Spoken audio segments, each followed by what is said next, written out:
Assalamualaikum warahmatullahi wabarakatuh. Perkenalkan, nama saya Alfia Rahmati dengan NIM 23210027.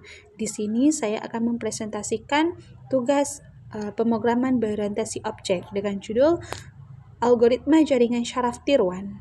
Algoritma jaringan syaraf tiruan dibagi menjadi 3. Yang pertama yaitu ada HEP ataupun Hebbian Learning.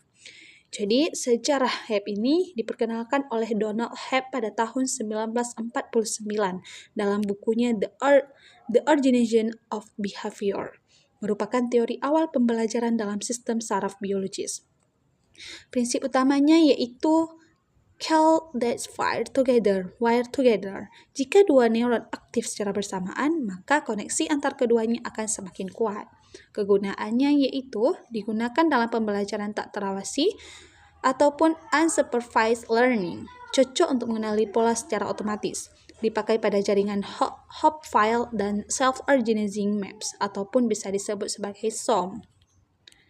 Kegunaannya digunakan dalam pembelajaran tak terawasi ataupun unsupervised learning. Cocok untuk mengenali pola secara otomatis, dipakai pada jaringan hop file dan self-organizing maps atau bisa disebut sebagai SOM. Rumus perhitungan. Perubahan bobot.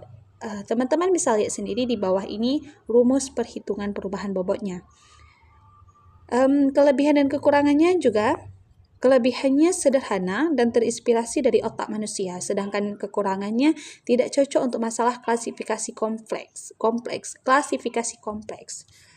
Yang kedua yaitu ada perseptron. Sejarah perseptron dikembangkan oleh Frank Rosenblatt pada tahun 1958, salah satu implementasi awal dari neuron buatan.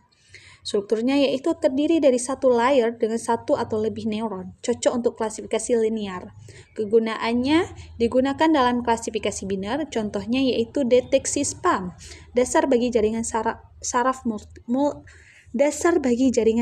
multilayer. Cara kerjanya teman-teman bisa lihat sendiri sebagai berikut. 1. Hitung nilai aktivasi pertama ya.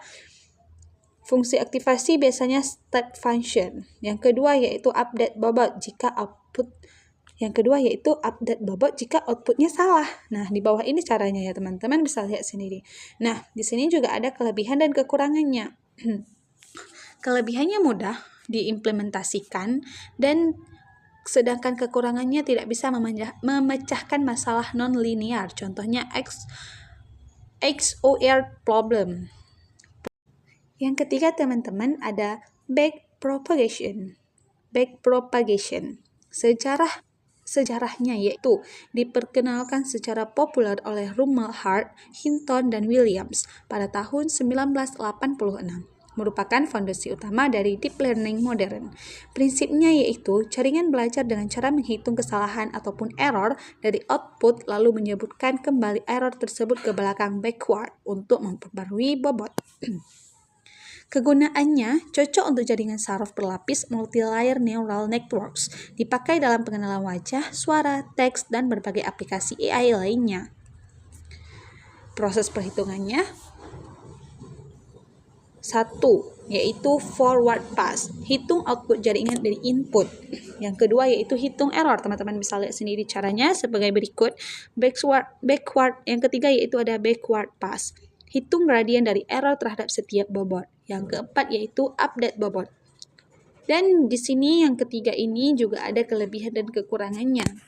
Kelebihannya yaitu dapat mempelajari fungsi yang sangat kompleks, butuh waktu pelatihan lama, rawan overthinking, dan butuh data besar.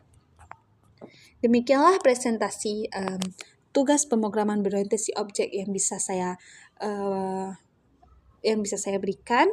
Kalau ada kurangnya, saya mohon maaf karena saya hanya masih pelajar. See you next time. Bye-bye.